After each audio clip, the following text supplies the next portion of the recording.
My child, if I could sit beside you in your hardest moment, I would place my hand on your shoulder and tell you this. God is saying, you are not alone in this. He sees the battle you're fighting quietly. He sees the weight you've been carrying by yourself. He sees the moments when you smile in public but break in private. You think no one understands. You think no one notices. You think you're walking through this darkness alone. But God whispers, I am with you. I have always been with you. Even when you felt nothing, I was there. The Bible says, I will never leave you nor forsake you. Hebrews 13:5.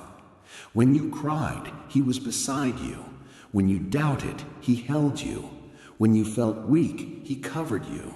When everyone else walked away, he stayed. You're not fighting this battle alone. You're not carrying this burden alone. You're not surviving this season alone.